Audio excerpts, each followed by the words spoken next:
welcome back to the channel. This is my 2003 Volkswagen Golf GTI. I purchased it in January of 2020, and now that it's come to a year of ownership, I thought I'd make a little video showing you my likes, dislikes, pros and cons, things I've really enjoyed about owning it, and maybe things that are broken about this car.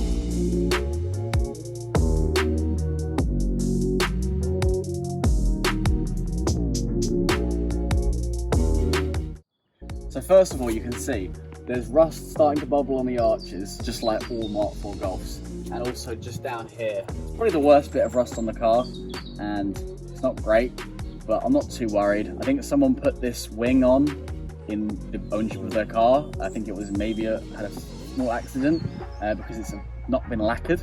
So I'm not too bothered about it.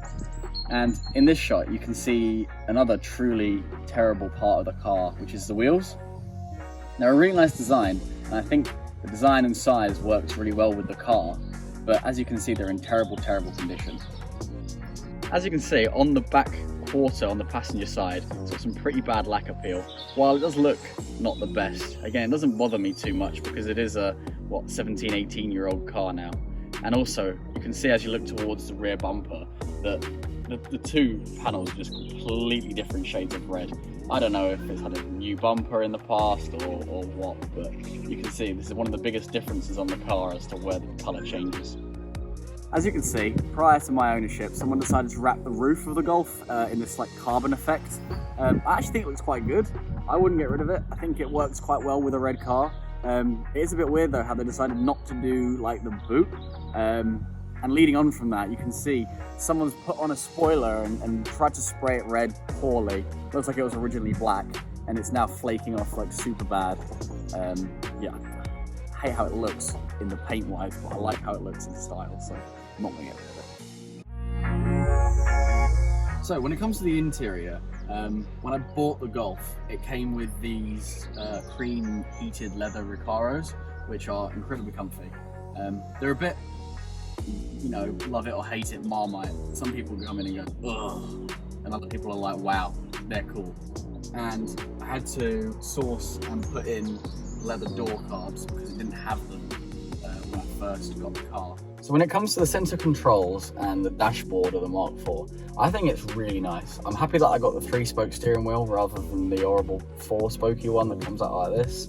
And you can see down here that I got rid of the original stereo, which it did have when I bought it, although I left the CD changer in because I didn't have anything to put in there.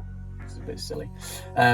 Like the cup holders, very handy, and also the climate control. It's a really good feature, especially from 2003, to be able to just set it to a temperature and just go.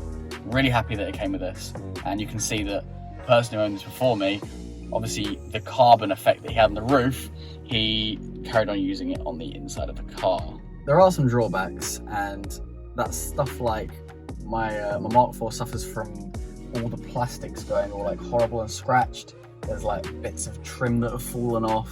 The gear gaiter isn't secured properly. I mean, they're minor things, but you know how it is. Yeah, I bought the car on 109,000 miles. I'm now on 123,500, so 14k in a year. Nothing's broken, which is good. One bit of trim fell off inside. That was annoying. Twice it wouldn't start, but that was only because the starter motor, for whatever reason, wasn't engaging.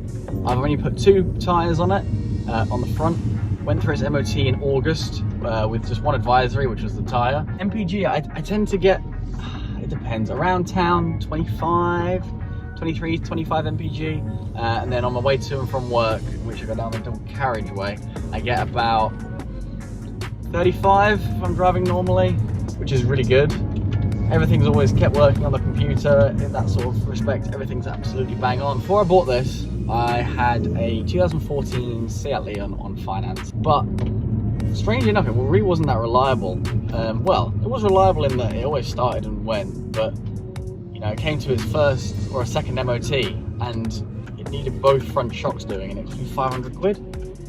And when I'm paying like £200 a month for a car, I don't then want to have to spend £500 repairing bits, because I can get something like this, which has all the same bits, just the MPG slightly lower. Everything else is faster as well. But I'm not paying £200 a month. I'm paying £0 a month because I bought the car.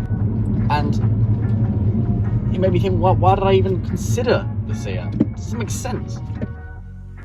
Hey guys, if you enjoyed this video, please leave a like and consider subscribing. I try and put out a new video every week.